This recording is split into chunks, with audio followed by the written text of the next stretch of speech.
2024년 6월 2일 주일 예배 드리겠습니다. 사도신경 하시겠습니다. 나는 전능하신 아버지 하나님 천지의 창조주를 믿습니다. 나는 그의 유일하신 아들 우리 주 예수 그리스도를 믿습니다. 그는 성령으로 잉태되어 동정녀 마리아에게서 나시고 본디오 빌라도에게 고난을 받아 십자가에 못 박혀 죽으시고 장사된 지 사흘 만에 죽은 자 가운데서 다시 살아나셨으며 하늘에 오르시어 전능하신 아버지 하나님 우편에 앉아 계시다가 거기로부터 살아있는 자와 죽은 자를 심판하러 오십니다. 나는 성령을 믿으며 거룩한 공교회와 성도의 교제와 죄를 용서받는 것과 몸의 부활과 영생을 믿습니다. 아멘.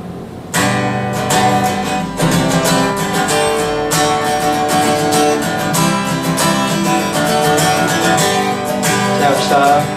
우린 주를 만나고 새로운 삶을 시작했네.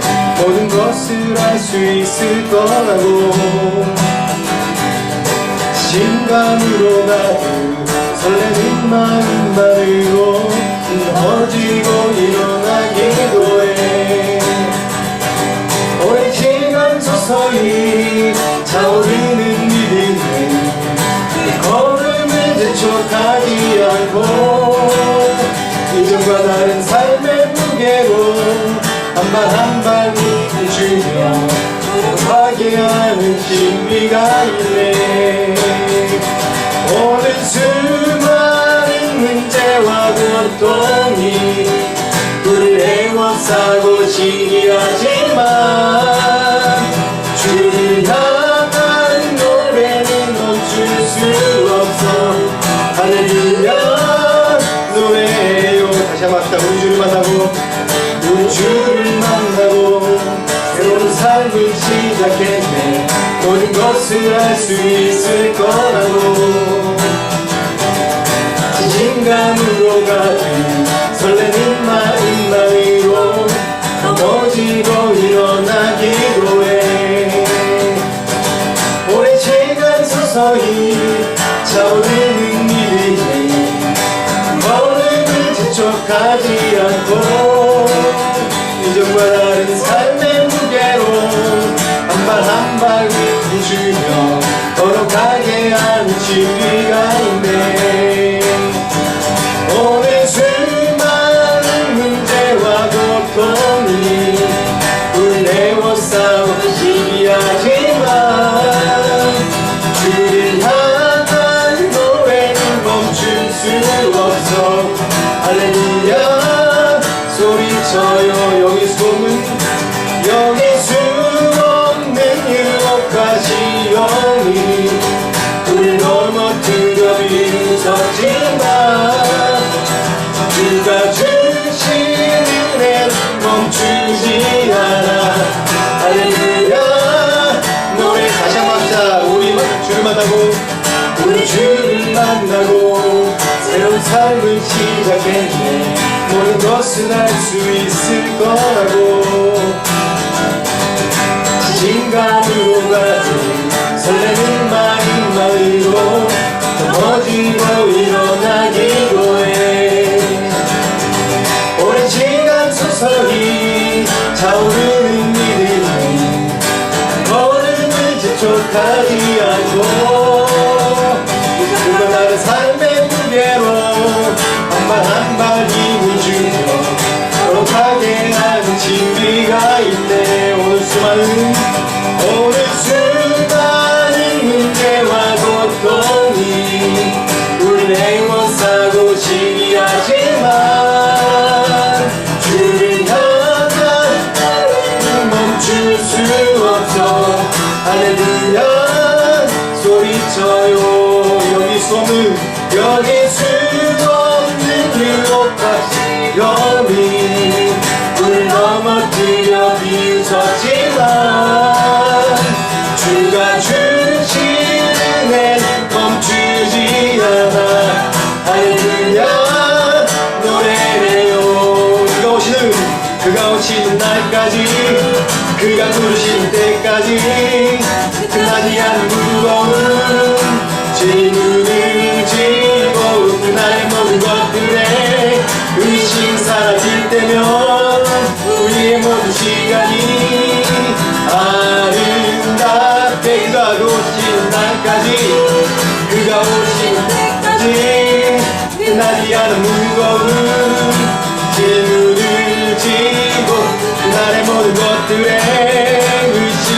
사라질 때면 변하지 않는 사랑의 은혜. 여기 수많은 문제와 고통이 우리를 헤워싸고 시기하지만 주를 향한 노래는 멈출 수 없어. 할렐루야 소리쳐요. 여기 수 없는 유혹과 이길 수 없는 유혹과 시험이 우리는 넘어뜨려 비웃었지만 주가 주신 은혜는 멈추지 않아. 할렐루야 노래해요. 그가 오신 날까지 그가 오신 날까지 그가 부르시는 때까지 끝나지 않은 무거운 질문을 지고 그날의 모든 것들에 의심 사라질 때면 우리의 모든 시간이 아름답게 그가 오신 날까지 그가 부르시는 때까지 끝나지 않은 무거운 질문을 지고 그날의 모든 것들에 의심 사라질 때면 변하지 않는 땅의 은혜. 오늘 수많은 문제와 고통이 우리를 애워싸고 시기하지만 주를 향한 노래는 멈출 수 없어. 할렐루야 소리쳐요. 여기 수 없는 유혹과 시험이 우리 넘어뜨려 비웃었지만 주가 주신 은혜는 멈추지 않아. 할렐루야 노래해요. 아멘. 일어나라 주의 백성 빛을 발하라. 주가 너의 영광으로 임하시리라. 다시 한번 일어나라 주의 백성 빛을 발하라. 주의 너의 영광으로 임하시리라. 온 세상이 어둠 속에 헤매고 있지만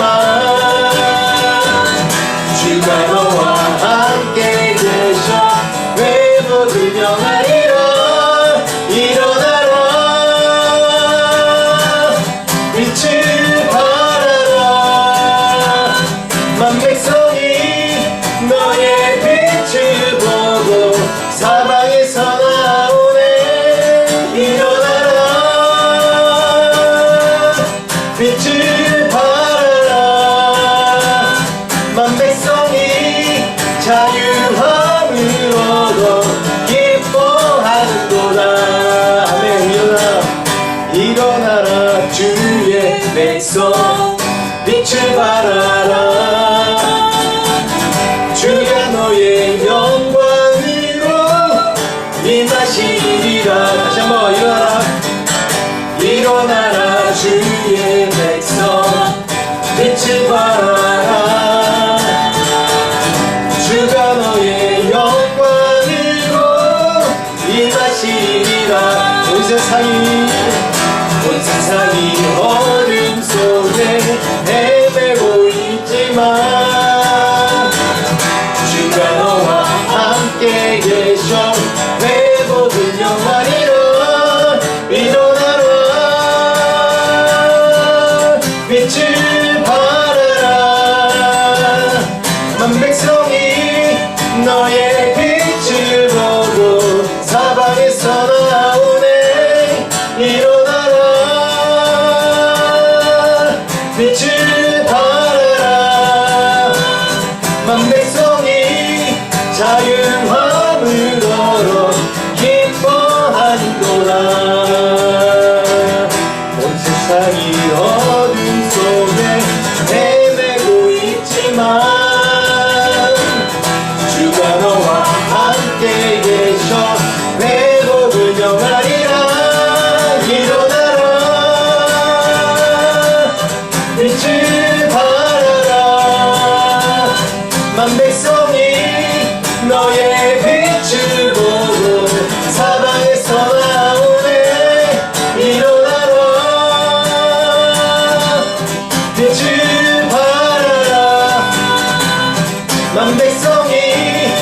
자유함을 얻어 기뻐하는도다.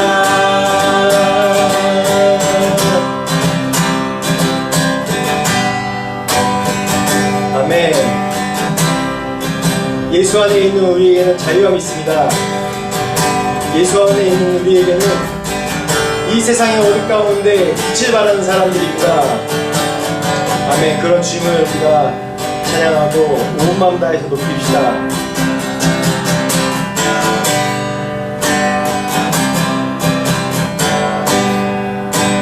나의 예수 온 마음 다해 사랑해요.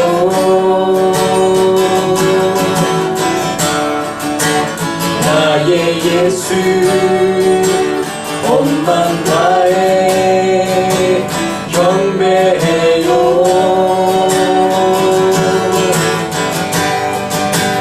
예수님께 온 마음 다해 순복해요.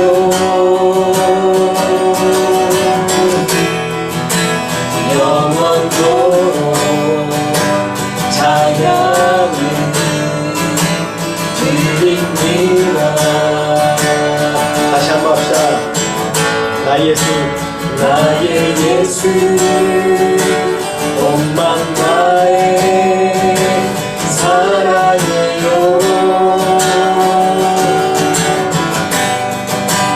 나의 예수 온 마음 다해 경배해요.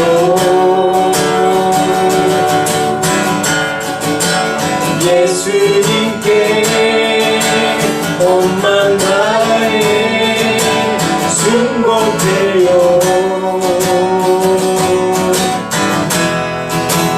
영원토록 찬양을 드립니다.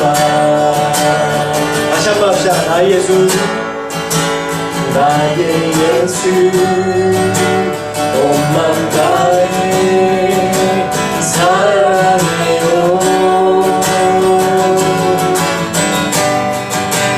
나의 예수 온 마음 다해 경배해요. 예수님께 온 마음 다해 순복해요. 영원토록 찬양을 드립니다. 당신은 순결하고 아름다운 주이십니다. 거룩하고 사랑스러운 능력과 영광의 주이십니다. 하늘과 땅이 주 찬양해 영광의 왕을 영원한 주 영화의 왕과 모든 만물의 영원토록 주님을 높이세. 나의 예수 온 마음 다해 사랑해요. 나의 예수 온 마음 다해 경배해요. 예수님께 온 마음 다해 순복해요. 영원토록 찬양을 드립니다. 당신은 순결하고 당신은 순결하고 아름다운 주이신다. 거룩하고 사랑스러운 능력과 영광의 주이십니다. 하늘과 땅이 주 찬양해. 영광의 왕을 영원한 주, 평화의 왕과 모든 만물의 주, 영원토록 주님을 당신은 영원해. 당신은 순결하고 아름다운 주이십니다. 거룩하고 사랑스러운 능력과 영광의 주이십니다. 하늘과 땅이 주 찬양해. 영광의 왕을 영원한 주, 평화의 왕과 모든 만물의 주, 영원토록 주님을 높이세. 나의 예수 몸만 다해 사랑해요.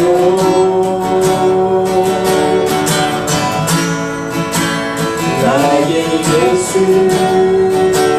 몸만 다해 경배해요.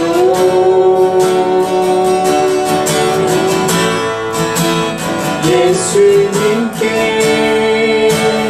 몸만 다해 순복해요.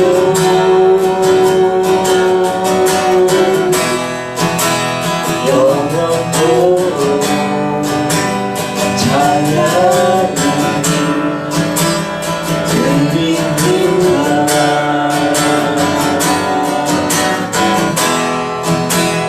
영원토록 찬양을 드립니다.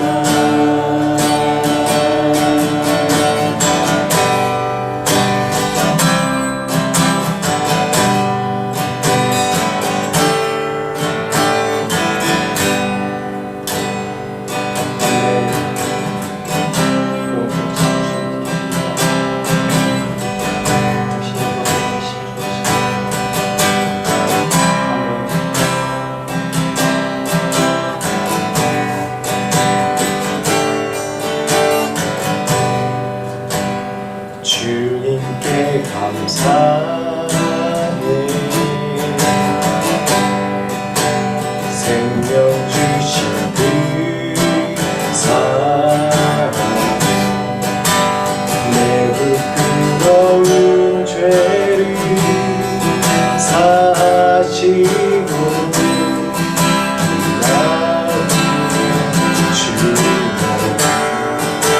주님께 감사해. 날 위해 못 박히소. 주의 보혈로 나를 씻으시고 주 품에 품으시네. 존귀한 어린 양 찬송하신 주님, 면류받으신 주님, 날 다스리시네.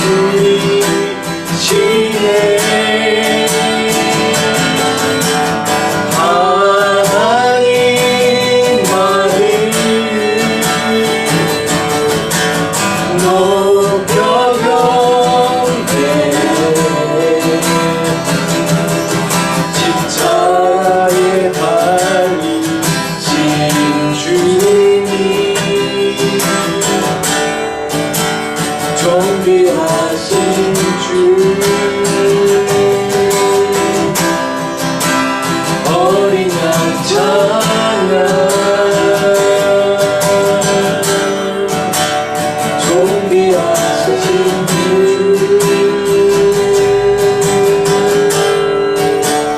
존귀하신 주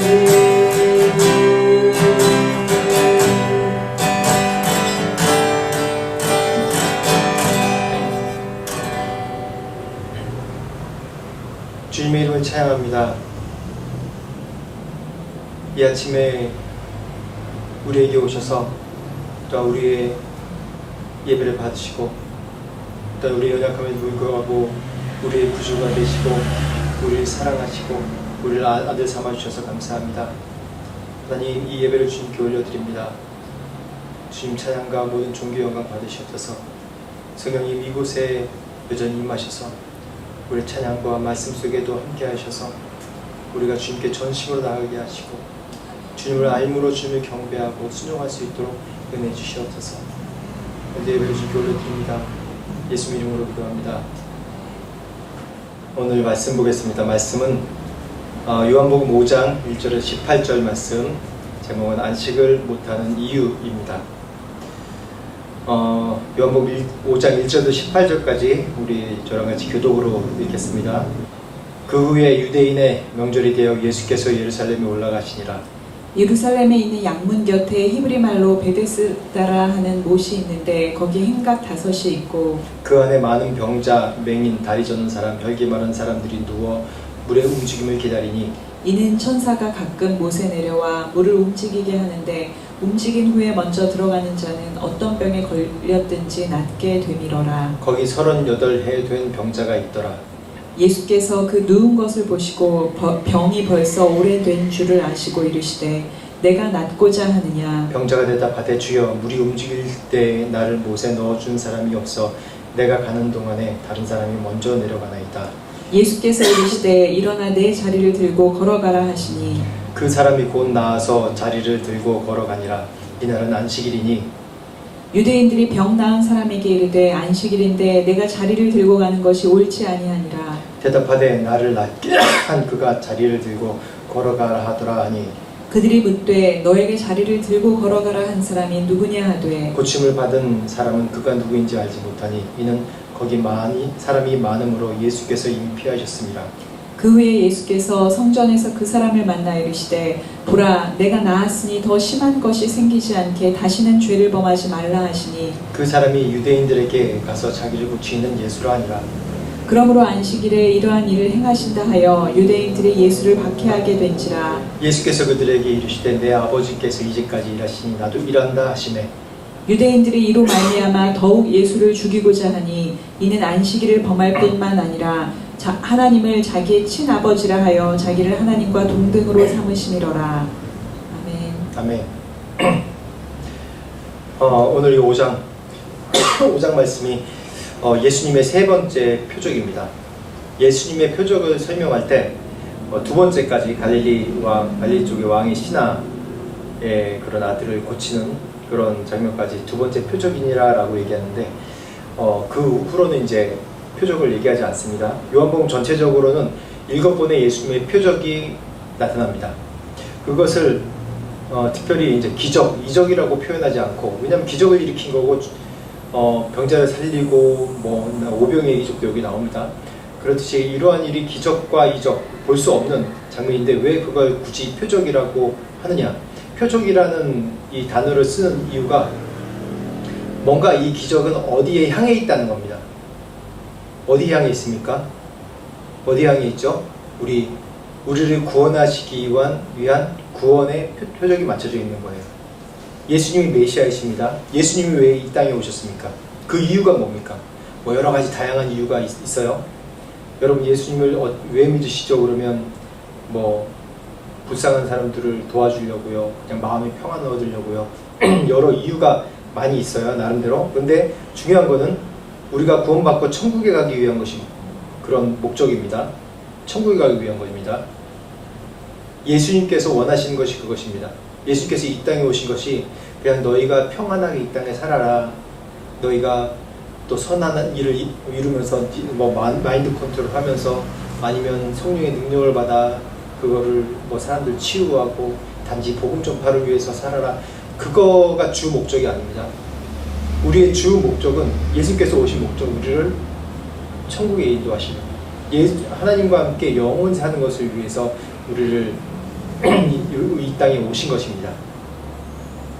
그래서 예수님께서 특별히 요한복음에 나온 모든 메시지, 모든 표적, 제가 처음부터 이 요한복음에 대해서 얘기할 때 이게 어떠한 시대순이나 시대순으로 배열하고 그런 것이 아니라 의미에 관해서 예수님이 어떤 분인가에 관해서 증거하고 증언하는 그런 목적으로 이 요한복음이 쓰여지신 겁니다.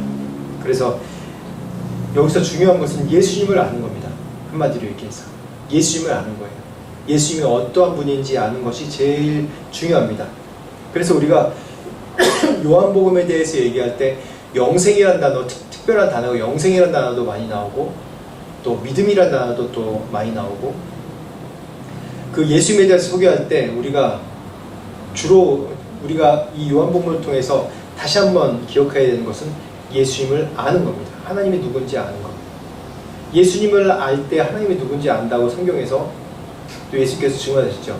나를 보고로 너희가 아버지를 본 것이라고 말씀했죠. 근데 하나님을 아는 것은 무엇이냐면 우리가 하나님을 믿을 수 있다는 거예요. 하나님을 알아야지 믿지, 모르는데 믿지를 못하죠.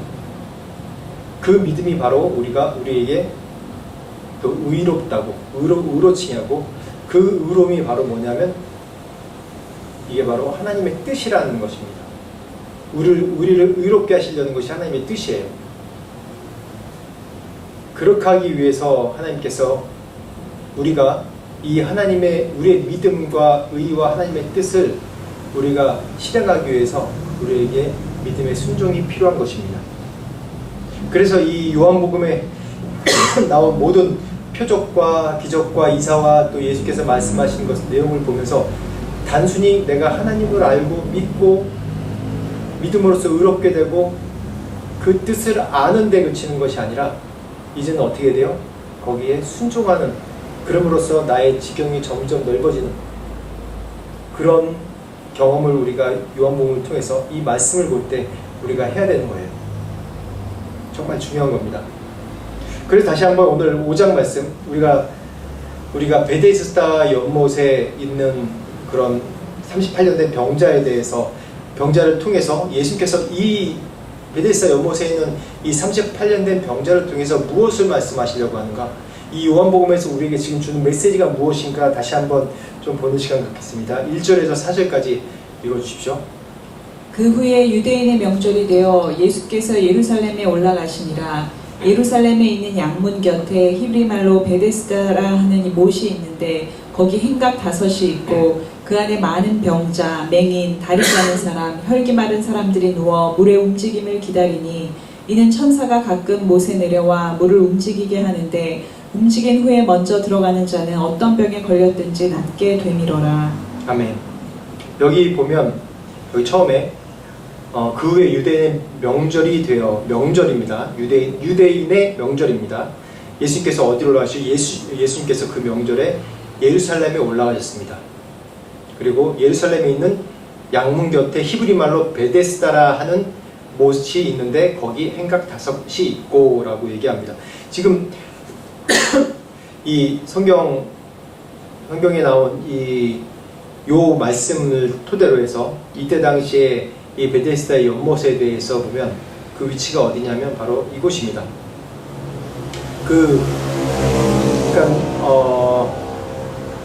양문곁, 이제 명절에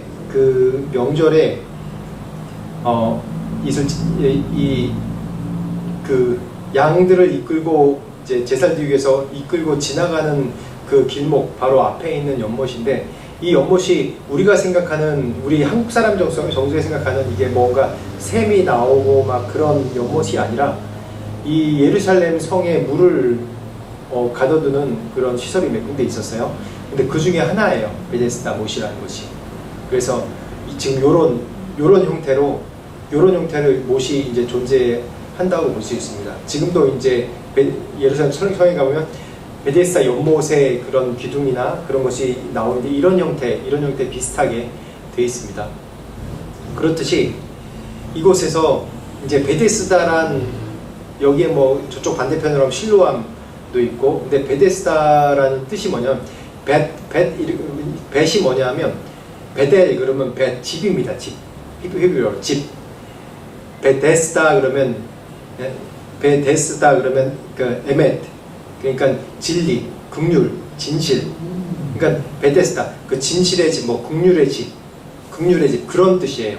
여기가 베델 그러면 하나님의 집, 그런 뜻이지. 벳이라는 얘기가 여기가 바로 뭐 긍휼, 뭐 인자의 집. 보통 에메트라는 단어를 쓸 때 우리가 인자하심, 뭐 긍휼하심 그렇게 얘기합니다. 그러니까 굉장히 좋은 의미죠. 하나님의 인자와 자비가 머물러 있는 집, 이런 뜻입니다. 베데스다, 목가라는 뜻이. 근데 여기서 보면 지금 이 안에 많은 병자들이 있어요. 그 중에서 맹인, 다리 저는 사람, 혈기 마른 사람이 누워서 왜 거기 누워 있냐면 뭔가 씻으려고 그런 것이 아니라 이곳에 천사가 가끔 내려와서 물을 이렇게 동이고 물을 움직이게 하면 그 물을 움직이게 했을 때 처음으로 가서 그곳에 이제 빠지면 어떻게 돼요? 어떠한 병이 걸려든지 낫게 되밀어라 라고 얘기합니다. 이게 여기 지금 이 4절의 말씀이 낫게 되밀어라 라고 얘기하는 게 이게 진리가 아니에요. 성경에서 요한복음이 이렇게 얘기했다고 해서 요한복음이 정말 천사가 내려서 이 연못에 뭐 물을 동이고 정말 낫게 됐다, 그런 게 아니라 이곳에 있는 그 사람들의 그런 소문을 설명한 겁니다. 소문을 설명한 거예요. 그런데 보면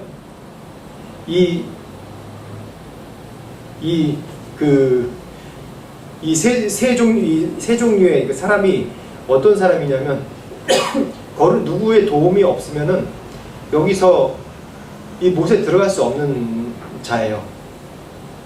보면 여기서 뭐 맹인, 눈 안 보이는 분, 이런 분들은 누가 도움 없으면 아예 걸을 수 없는 분들이죠.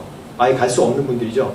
그런데 또 뭐 다리 저는 사람, 혈기 많은 사람이라고 그래요. 근데 이런 사람들은 누구의 도움이 없으면 여기서 갈 수가 없어요.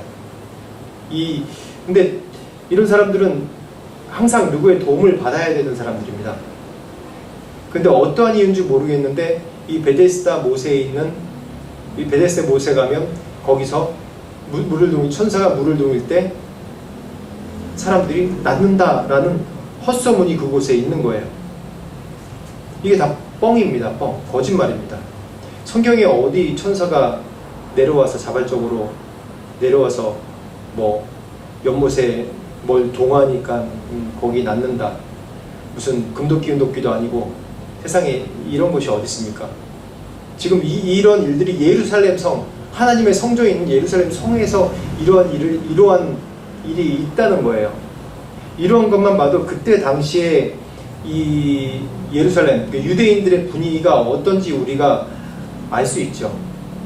율법에 정통하던 사람들이, 율법을 누구보다 잘 알고 잘 믿고 그것대로 산다는 사람들이 보면 이렇게 사람의 도움과 긍휼과 은혜가 있어야 되는 사람들을 그냥 내버려 두는 겁니다. 방치하는 겁니다. 또한 이게 문제가 아니라 하나님의 진리의 말씀이 있는 이 성전 가까운 곳에 어떻게 이렇게 샤머니즘적인 아주 무슨 미신적인 내용이 천사가 뭐 어떤 일, 그러니까 이때 당시에 천사 숭배 사상도 있었어요, 분명히. 그러니까 천사가 뭐라고, 천사가 물을 동이면 거기서 나을 수 있다고 그런 소문을 누가 냈는지 아마 사람들이 돌보기 싫으니까 그곳에서 그냥 계속 물 옆에 있으니까 계속 누워있어라, 그런 의미 같기도 합니다. 이게 어떻게 보면 이게 율법주의가 너무 이제 심각하게 되니까 이게 사람들이 계속해서 일어나는 겁니다. 계속 잘못 해석을 하는 거예요. 하나님이 십계명을 주신 이유가, 또 율법을 주신 이유가 뭡니까? 하나님 앞에 우리의 죄인 우리의 모습이 정결하게 되고 하나님과 소통하고 하나님과 다시 하나님 앞에 나올 수 있는 제일 원초적이고 기초적인 조건을 주신 것이 바로 하나님의 율법. 이대로 행할 때 너희가 정결케 되고 하나님 앞에 나올 수 있는 자격이 주어진다라는 그런 의미예요. 그러면서 우리의 인간이 연약하니까 그 율법을 지키려고 하다 보니까 여러 가지 우리가 연약하니까 여러 가지 이제 시행착오를 거쳐서 계속 규칙들, 계명, 규율들이 계속 생기는 거예요. 그러면서 심지어는 여기 이제 예수님께서 요한복음 2장의 성전 정화 사건에 보면 그 안에 매점 매수하고 또 환전하고 그런 일들이, 제가 그때 말씀 나눌 때 이 외국 멀리서 오는 그 디아스포라 멀리서 오는 그런 사람들을 위해서 오다가 보면 재물이 상하고 그러니까 그들의 편리를 위해서 그 안에서 그 근처에서 이제 키운 양을 잡게 하는 거예요. 정말 율법대로 하면 멀리 몇백 킬로, 몇천 킬로에서도 끌고 와야죠. 그런데 이것까지 용인하게 된 겁니다. 그래서 계속 우리가 더 하나님께 우리의 마음과 정성을 다해서 주님 앞에 나갈 수 있도록 계속 율법이 점점 진화하면서 발전하면서 그 시대에 맞게 계속 바뀌어 나간 거예요. 더 진보해 나가는 거예요. 근데 진보해 나가면서 그 자체가 형식주의가 되고 율법주의가 되고 율법을 주신 하나님의 원래 취지를 망각하는 그런 일들이 되어버렸어요. 그러다 보니까 사람들이 다 그 율법을 누구나 다 지키지 못하니까 어떤 경우가 나타나냐면 바로 지금 이런 천사 숭배사상까지 나타나는 거예요.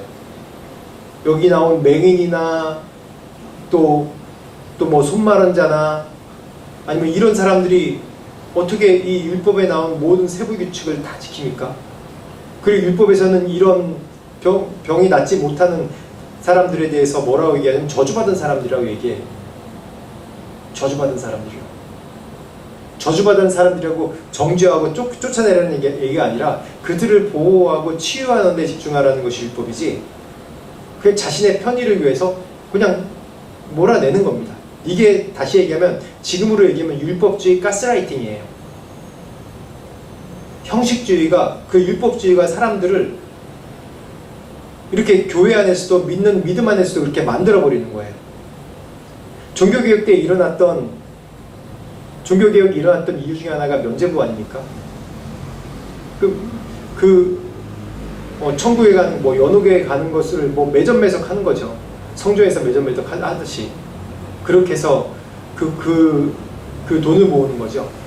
그뿐만 아니라, 이게 뭔가 초대교회 당시 이제 고대죠. 그때 당시에 어떠한 또 미신이 있었냐면 성찬식에 대해서 얘기할 때, 성찬식이 예수 그리스도를 기념하라는 건데, 물론 그 예루살렘 봉회부터 이제 정기적으로 전 세계의 그 공의회, 그러니까 기독교인들이 모이는 콘스탄티노플에서 있는 공의회도 있고, 그 기독교 세계사에 보면, 세계 선교 역사나 기독교 세계사에 보면 그런 공의회마다 이단으로 전개되고 그런 문제가 되는 이슈들이 계속 있었어요. 그 중에 하나가 성찬 예식이 굉장히 큰 이슈가 매번 됐거든요.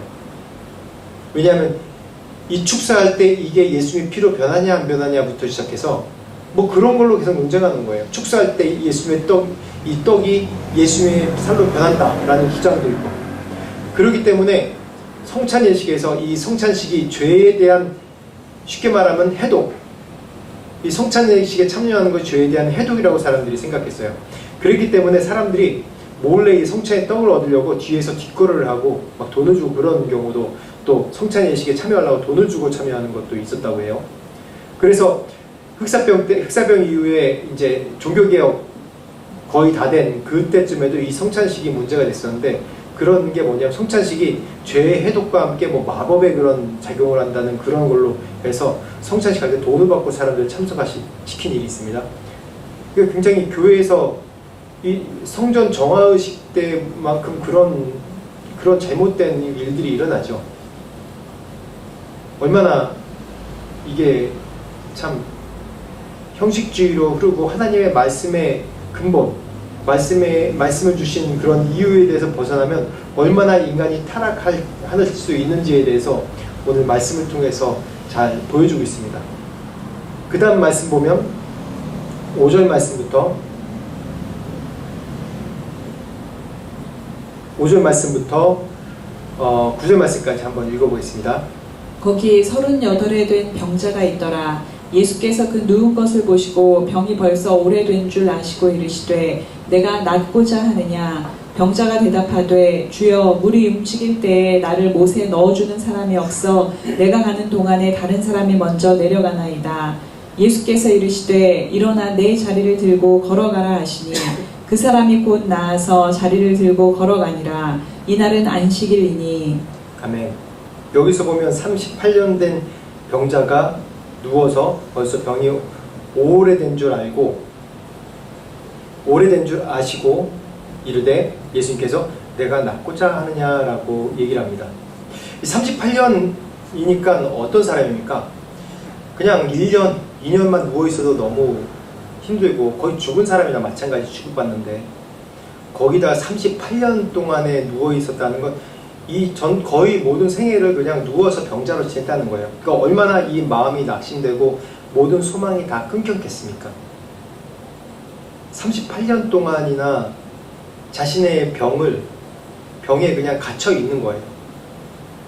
이럴 때 예수님께서 뭐라고 하면 내가 낫고자 하느냐라고 물어봅니다.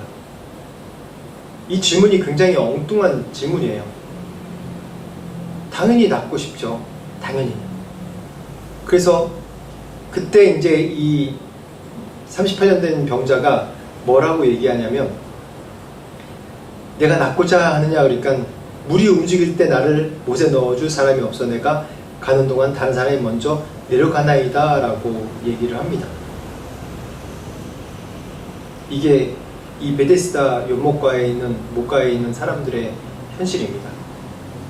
하나님의 인자와 자비가 있어야 되는 그 집에서 그것도 병자들만 모아놓고 누군가 거짓말로 인해서 병자들의 그런 신락 같은 소망으로 그 안에 딱 묶어놓고 또 그 사람들 중에 이 병자가 뭐라고 얘기합니까? 내가 내려가려고 천사가 물을 동했다라고 누가 소리쳤겠죠. 그러면 혹시나 하고 누가 내려갈 때 내가 먼저 내려가야 했는데 다른 사람이 먼저 내려갔다고 얘기합니다. 참 재밌는 이 현상입니다.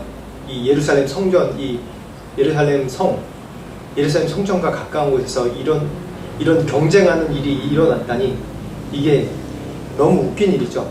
이런 경쟁이 어떻게 이런 비극적인 상황이 나왔겠어요? 제가 방금 전에 율법주의, 형식주의에 빠지면 사람들이 그 형식에 얽매여가지고 하나님이 말씀하신 취지에 대해서 생각지 않고 그 형식을 지키는데 그것을 지키는 게 자기를 지키는 거라고 생각한 오류에 빠진다고 했죠. 그래서 사람들이 말씀보다도 말씀 외적인 비본질적인 거에 더 집중하게 돼요. 그러다 보니까 이런 희생되는 사람들이 생기는 거예요. 그걸 어떻게 할 수 있습니까? 마지막 9절 마지막에 뭐라고 굳이 얘기하냐면 그 사람이 곧 나서 그 자리를 들고 걸어가니라 라고 얘기하면서 이날은 뭐라고요? 안식일이라고 얘기했어요. 안식일. 그 다음 10절 말씀부터 13절 말씀 한번 읽어보세요. 유대인들이 병 나은 사람에게 이르되 안식일인데 내가 자리를 들고 가는 것이 옳지 아니하니라. 대답하되 나를 낫게 한 그가 자리를 들고 걸어가라 하더라 하니 그들이 묻되 너에게 자리를 들고 걸어가라 한 사람이 누구냐 하되 고침을 받은 사람은 그가 누구인지 알지 못하니 이는 거기 사람이 많으므로 예수께서 이미 피하셨음이라. 여기서 뭐라고 합니까? 이 사람들이 병이 나은 사람에게 이르되 뭐라고요? 안식일에 내가 자리를 들고 가는 것이 옳지 아니하니라. 무슨 진짜 개벽다구 같은 소리를 합니까 여기서? 이 사람들의 이 율법주의에 빠진 사람들의 이런 모습입니다. 근데 이 사람이 대답하되 나를 낫게 한 그 자가 자리를 들고 걸어가고 그래서 걸어갔습니다 라고 얘기합니다. 이 38년 된 병자에게 정말 간절한 믿음이 있었어요. 이 믿음. 그래서 예수님께서 내가 낫고자 하느냐 그러면서 그렇게 얘기할 때 자기의 이 나을 수 있는 방법은 오직 하나, 이거 물이 동할 때 누군가 날 이끌어서 물에 던져주면 내가 나을 수 있을 거라는 그런 기대, 이 방법 하나밖에 없었어요. 그런데 뚱딴지같이 예수님께서 내 자리를 들고 걸어가라 라고 말씀하실 때 이 이 38대 병자가 그냥 일어나 걸어갔습니다. 순종한 거죠. 믿음은 정말 간절한 사람에게 오는 겁니다. 간절한 사람이 순종할 때 그것을 통해서 자기의 믿음의 지경이 넓어지는 거예요. 그걸 통해서 순종함으로 그걸 통해서 하나님의 정말 귀한 뜻이 무엇인지를 알게 되는 거예요. 여기서 보면 38년대이나 있었던 사람을 걸어가라고 했을 때 이 사람이 어떻게 됐겠어요? 나 같으면 아니 누워서 일어나지도 못하는데 어떻게 나보고 그런 소리를 합니까? 라고 짜증냈을 거예요. 아니 고쳐주지도 않을 거면서 물에 집어넣어주지 않을 거면서 가라고 그러면서 소리 지르면서 막 짜증냈을 겁니다. 근데 여긴 뭐 그런 짜증냈다는 얘기 없고 그냥 순종한 거예요. 간절함이 있는 겁니다. 이 내용이 요것만 있는 것이 아니라 이 바로 전장의 갈릴리의 왕의 신하의 아들 이 병에 들었을 때 예수께서 뭐라고 해요? 그냥 내려와 달라고 이 신하가 계속 강권했는데도 예수님께서 그냥 가라, 낫다. 그러니까 반신반의 긴가민가, 지난주에 긴가민가하는 믿음이라고 했죠. 긴가민가하는 마음으로 그런 믿음으로 갔지만은 어떻게 됐습니까? 아들이 낳았어요. 그래서 그 다음부터 주를 믿으니라 라고 진정한 믿음이 들어가는 거예요. 순종을 통해서 체험을 한 겁니다. 그것뿐입니까? 제일 처음 가나의 첫 표적을 행하셨을 때 그 물동이가 뭐라 그랬죠? 물동이가 우리가 생각하는 그 항아리 물병이 아니라 어떻게 해요? 앞에 서 있는 그 정교르식 할 때 손을 씻고 물 바를 수 있는 그런 물 두덩이 같은 거예요. 근데 그 물의 용도를 충분히 이 하인들이 알아요. 근데 예수 믿는 마리아가 순종하라고 보냈어요. 순종됩니까 그게? 분명히 그 물을 가져가면 벼락을 맞을 텐데. 근데 순종했어요. 그 물이 변한 포도주가 되는 거는 그 하인들밖에 모르는 거예요. 그게 체험이에요. 그게 순종이 그런 일들을 만들어냅니다. 그런데 이러한 순종과 상관없이 이 기득권 세력인 이 지도자급 사람들은 이 세상에 그런 거 아무것도 필요 없어요. 누구의 도움도 필요 없는 거예요. 왜냐하면 자신들이 지금 유대 사회에서 가장 정점에 있는 지배계층이고 어떤 도움도 필요 없고 단지 우리가 로마의 식민지이기 때문에 우리가 마음대로 못한다는 거, 그거 하나 외에는 이미 또 로마 식민지에서도 로마에서 자기 바리새인들 또 기득권층을 인정해서 그들을 통해서 통치하니까 자신의 아무 부족함이 없어요.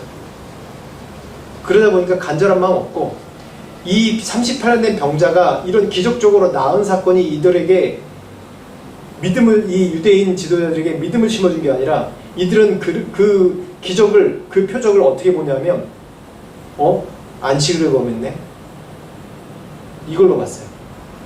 그러면서 38년 된 병자가 이 나은 사건, 하나님이 우리에게 율법을 주실 때 너희가 죄인이고 너희가 지옥에 떨어져 영원히 죽을 수밖에 없는 죄인인데 내가 너희를 구하기 위해서 내가 십계명을 주고 네가 정결케 되기 위해서 이렇게 말씀 가운데 나와라, 나의 앞에로 나오라 라고 이런 방법을 알려주는데, 그 방법이 사람을 살리기 위한 방법인데 지금 이들은 자기 자신의 위치와 권위를 지키기 위한 방법으로 이 율법을 사용하는 겁니다.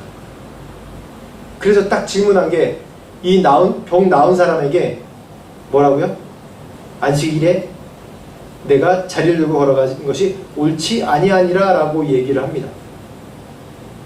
예수님께서는 계속해서 이 안식일을 범하고 또 안식일에 먹지 말라는 거, 제대로 먹는 거에 대해서 안식일을 주인 나다 그러고 이 지도자들이 꼭 싫어하는 행동만 계속 하셨어요. 그것이 뭡니까? 왜 그렇게 행동하셨어요? 너희들이 생각하는 안식일, 너희들이 생각하는 성전 이미 패했다. 이 주인은 나다 라는 뜻입니다. 이게. 너희가 그렇게 행하는 것이 옳지 않다라고 계속해서 이 사람들에게 경고를 하시고 말씀을 해주시는 거예요. 이런 행동이 옳은 게 아니죠. 이 유대인들, 이 지도자들이. 14절부터 16절 말씀 한번 봅시다. 시작. 그 후에 예수께서 성전에서 그 사람을 만나 이르시되 보라, 내가 낳았으니 더 심한 것이 생기지 않게 다시는 죄를 범하지 말라 하시니 그 사람이 유대인들에게 가서 자기를 고친 이는 예수라 하니라. 그러므로 안식일에 이러한 일을 행하신다 하여 유대인들이 예수를 박해하게 된지라. 아멘. 여기서 보면 아까 제가 보여드렸던 그 이 표, 우리가 그 베데스다 못에 있는 38년 된 병자가 예수님의 말씀에 순종함으로 또 고침을 받고 이 믿음을 얻고 구원을 받게 됐습니다. 그러면서 예수님께서 어떠하신 분인지 알게 됐습니다. 이것 또한 어떠한 인과관계냐면 이게 이 사람의 이 행동한 믿음이지만 이 사람의 어떠한 그런 것보다도 더 중요한 건 예수님께서 그렇게 고치겠다는 의지예요. 의지. 이 사람이 어떠한 고침받을 수 있는 조건이 없었음에도 불구하고 예수님께서 이렇게 고쳐주신 거예요. 어떠한 수단과 방법을 가리지 않고 이 베데스다 연못에 있는 이 38년 병자가 어떤 수단과 방법을 가리지 않고 자기가 고침받으려고 수도 없이 노력을 했지만 안 되고 계속 실패하는 가운데, 왜냐하면 이 베데스다 못에 있는 사람은 이 베데스다 못이라는 이 한계 가운데 갇혀 있는 거예요. 이 사람은 더 이상 그 사람들이 만들어 놓은 그 믿음이라는 것은 이 천사가 못을 동할 때 너가 구원받을 수 있다, 너가 나을 수 있다라는 그런 가스라이팅한 그 안에 갇혀져 있는 믿음이에요. 예수님께서는 단 한마디밖에 안 했어요. 일어나라. 일어날 수 없는 사람에게 일어나라라고 얘기했을 때 이 사람은 그냥 순종한 거, 그거 하나를 통해서 고침받은 겁니다. 여기서 보면 우리의 하나님의 뜻이 무엇이냐면, 이렇게 병자를 고쳐주고 또 뭐 오병이 이제 곧 말씀이 나오죠. 오병이의 기적을 주고 또 뭐 이런 기적의 표적들을 행하는 것은 왜 행하시냐면 하나님을 알라는 얘기예요. 너희가 알고 있는 형식주의에 빠지고 율법주의에 빠지고 너희 이 올바르지 못한 소경과 같은 지도자들이 가르쳐주는, 율법주의자들이 가르쳐주는 그런 것이 다 틀렸다는 얘기예요. 그것으로 너희가 나의 진정한 안식 가운데 들어올 수 없다는 겁니다. 그런 성전에서 수없이 많은 제사를 지내고 그래도 너희가 정결하게 될 수 없고 너희가 나를 만날 수 없다는 얘기예요. 하나님의 뜻이 무엇입니까? 하나님의 뜻은 우리에게 영원한 안식을 주시는 게 하나님의 뜻이에요. 그래서 우리가 예수 그리스도를 아는 게 정말 중요하고, 예수 그리스도 알기 때문에 우리가 예수님에 대한 믿음이 갖고 그 믿음이 우리를 의롭게 하는 겁니다. 그리고 그 뜻이 무엇인 줄 아는 게 중요한데, 그 뜻이 무엇인 줄 아는 게 뭐냐면 순종하는 거예요. 그랬을 때 어떤 일이 벌어지냐면 내 삶 가운데 안식이 주어지는 겁니다. 안식. 예수님께서는 그러시려고 이 땅에 오신 거예요. 진정한 성전, 진정한 안식이 무엇인지 가르쳐 주시려고. 그 안식이 뭡니까? 구체적으로 얘기하면 안식이 뭡니까? 천국이에요. 천국의 삶이에요. 에덴의 삶을 다시 이 에덴의 이 완전한 하나님께서 창조하신 완전한 이 재창조를 위해서 예수께서 이 땅에 오신 거예요. 우리의 죄로 인해서 다 깨져버린 안식. 하나님이 이 온 우주 만물을 우리를 창조하시면서 나중에 좋았더라라고 얘기하면서 축복하시는, 그러면서 안식하신 그 장면, 안식이 우리는 그냥 쉬는 거라고 생각하는데 쉬는 게 아니라, 안식은 하나님의 다스림 가운데 있는 게 안식이에요. 내가 하나님의 다스림 가운데 있고 그 안에 내가 평안을 누리고 행복을 누리는 게, 그것이 안식이고 그것이 천국의 시작이에요. 우리가 궁극적인 영원한 천국은 계시로 얘기하는 건 새 하늘과 새 땅이 내려올 때 우리가 영원한 천국의 삶 가운데 살지만은, 지금 이 땅 가운데서도 이 세상에 살면서도 우리가 그 안식을 계속 연습해 나가는 거예요.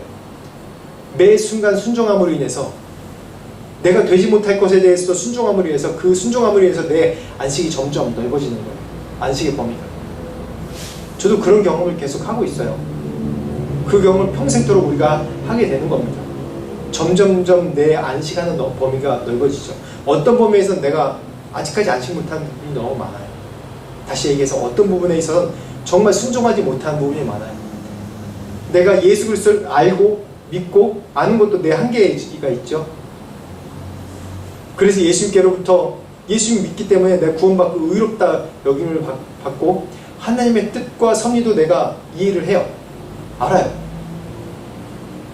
우리의 믿음은 여기까지예요, 대부분.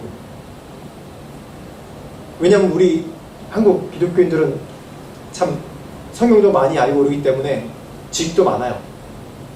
근데 딱 여기까지 끝나요. 근데 내 주어진 생활 가운데, 주어진 삶 가운데 순종을 못해요. 순종을 못해요. 그렇기 때문에 이 세상 삶 가운데 계속해서 안식이 없는 겁니다. 교회를 다니고 예수를 믿는다고 해도 안식이 수없는 우리 인생에 수없는 많은 부딪힘과 유혹과 또 사단의 공격 가운데 그냥 좌절하고 피해버리는 거예요. 그러다 보면 결국 이 세상에서 안식을 누리지 못한 사람들은 뭐라고요? 영원한 천국에 들어갈 수 없다고 얘기하는 겁니다. 안식만 누리지 못할 뿐만 아니라 영원한 천국에 들어가지 못한다는 거예요. 우리가 영생한다는 거 그걸 좀 잘 생각해 봐야 돼요. 영생이라는 게 영원히 사는 건데 그게 어디서 영원히 사느냐가 정말 중요한 거예요. 우리는 다 영생합니다. 지옥에서 영생하든지 천국에서 영생하든지 둘 중에 하나예요. 근데 지금도 우리가 이 세상 살면서 모든 고난과 그런 사단의 시기와 그런 가운데 헤매이고 평안이 없고 안식을 누리지 못하는데 더 불행한 거는 그런 사람들이 또한 지옥에 간다는 거예요. 그곳에서도 영원토록 그런 고난과 기도와 어려움 가운데 산다는 거예요. 그러한 영원한 고난과 그런 어려움 가운데 살겠습니까? 아니면 영원한 행복 가운데 살기 위해서 지금 이 땅에 잠깐 우리 눈에 보이는 고난과 고통일지라도 순종하면서 하나님의 뜻을 이 땅에 실현하고 살 것입니까? 그것을 위해서 초대교회 많은 성도들이 자기 목숨까지 바꿔가면서 하나님 앞에 순종했던 거예요. 예수 그리스도의 복음에 순종했던 거예요. 이 안식을 가볍게 보면 안 됩니다. 그러니까 주일날 그냥 쉬는 게 안식이 아니에요. 주일날 쉬는 것은 너희가 육체가 이렇게 아무것도 안 하고 평안한 것처럼 너희 모든 삶이 이러한 안식으로 들어와야 된다는 겁니다. 그런 진정한 안식이 뭡니까? 육체적으로는 아무것도 안 하고 외부에 가는 압력이 없고 모든 것이 채워지면 편안해요.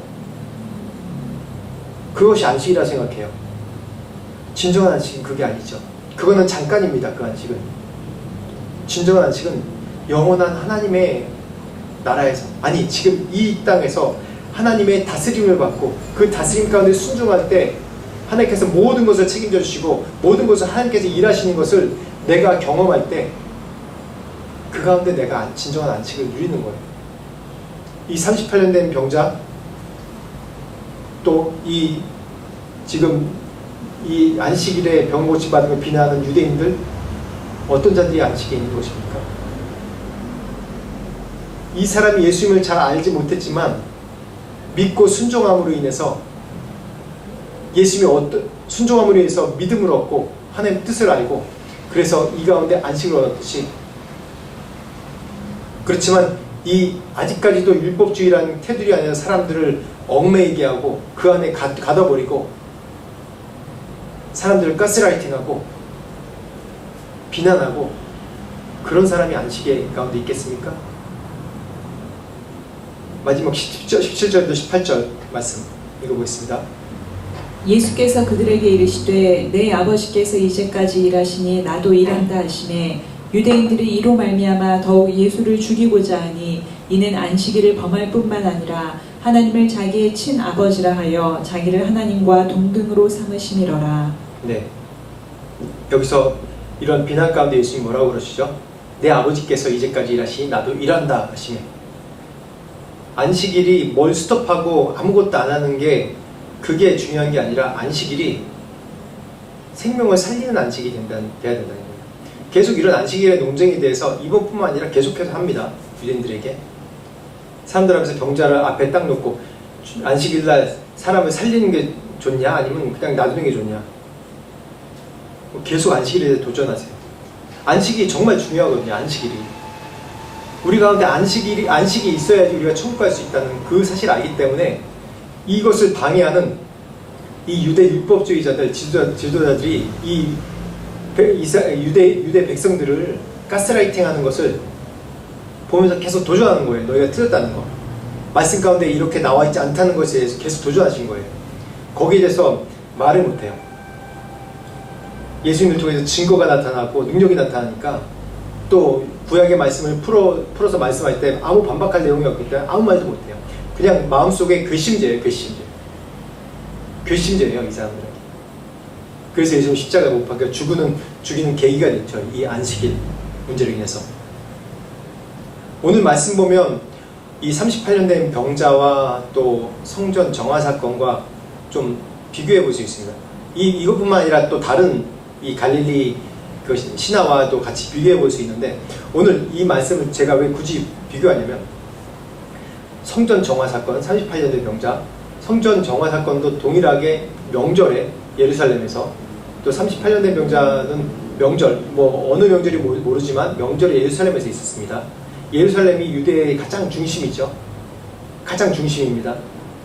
그곳에서 성전 정화 사건, 성전 매매와 환전을 금지했고, 38년 된 병자에게는 이 율법주의자들의 잘못된 그런 전함으로 인해서 이 어려움 가운데 있는 병자들이 잘못된 그 미신적인 그런 사상으로 그 베데스다 목가에서 자기 일생을 허비하는 거예요.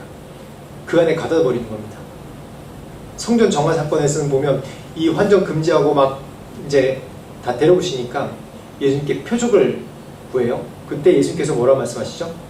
성전 홀라 사흘 만에 내가 세우리라 라고 말씀하죠. 이 성전이 누구예요? 예수 그리스도예요. 다시 얘기해서 너희 성전이 필요 없다. 이미 이 전 말씀에 내가 이 성전 문을 닫아버렸으면 좋겠다라고 하나님께서 말씀하셨기 때문에 이제 성전은 필요 없다. 성전은 나다. 이제 눈에 보이는 성전은 필요 없다고 그냥 아예 폐기하신 사건이에요. 이건 정화하시면서 너희의 목적이 이런 목적으로 쓰는 성전은 하나님께서 기뻐하시지 않는다.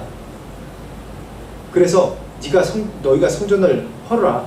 그럼 내가 사흘 만에 세우리라고 얘기하는 것이 내가 바로 성전이라는 얘기입니다. 내가 이 성전으로 나와서 성전이 얼마나 중요해요. 정결, 하나님과의 만남부터 시작할 수 있는 것이 성전인데 그것을 다 가로막는 것이 지금 이 성전입니다. 그래서 예수님께서 내가 성전이라는 것을 보여주시기 위해서 그래요. 그런데 38년 된 병자는 안식일에 이를 병을 고치셨어요. 안식일. 이 안식일이 이 유대 이 바리새인들이나 이 가르치는 사람들에게 굉장히 중요한, 사람들을 딱 가둬놓는 굉장히 중요한 것이거든요. 그렇기 때문에 이 안식일에 일하는 것에 대해서 얘기할 때 예수님이 아버지가 일하니 나도 일한다. 그래서 마지막 말씀에 하나님을 자기 친아버지라고 동등되게 얘기한다고 결심해야죠. 다시 얘기하면 뭐냐면 안식일의 주인이 나다라는 얘기예요. 성전의 주인이 나고 안식일의 주인이 나라는 뜻이에요. 이 요한복음의 메시지가 지금 이런 겁니다. 그래서 예수님 외에는, 예수님의 중심 외에는 어떠한 것도 다 배격해버려야 된다는 거예요. 내가 그 안에서 안식을 얻고 그 안에서 예수님 만나고 이런 것 외에 어떠한 우리를 가스라이팅하거나 그런 종교적인 형식주의를 다 배격해버려야 된다는 거예요. 우리가 이 말씀에 순종하는 삶이 되어야 됩니다. 우리가 더 알기 때문에 순종하지 못하는 것이 더 많아요. 내가 하나님을 더 오래 믿고 알기 때문에 어쩌면 내가 어떤 형식에 빠져 있는 것도 있을 수 있어요.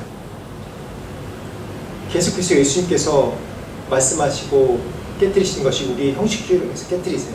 이 요한복음에 보면 또 베데스다 지금 오늘 말씀 보면 이 38년 된 병자의 순종의 의미도 있지만은 더 넓은 의미에서 보면 우리가 갖고 있던 기존의 잘못된 신앙관들, 하나님을 만나고자 하는 내 노력과 열심, 그런 것들을 계속해서 깨뜨리시고 계세요, 우리 안에. 그러면서 예수님께서 계속 우리를 만나기를 원하시고 우리가 그분 안에 계속해서 초청하는 내용입니다. 이런 내용들이 더 우리가 예수님을 오래 알고 믿었던 사람들에게 내가 지금 예수님을 만나고 있는가? 내가 지금 진정한 안식 가운데 있는가? 안식일에 가장 중요한 것이 무엇인데? 내가 예수님을 믿는데 가장 중요한 것이 무엇인가라는 그런 것을 다시 한번 돌아봐야 됩니다. 이 세대가, 이 세대뿐만 아니라 이 인간 세계가 계속해서 요구한 것이 나의 노력, 나의 열심, 눈에 보이는 것, 그것을 통해서 내 자신이 사람들에게 인정받아지고 받아들여지는 것처럼 교회에서도 그래야 된다고 생각하는 잘못된 그런 생각들이 우리 안에 계속 파고들고 있는 거예요. 진정한 안식이 무엇입니까?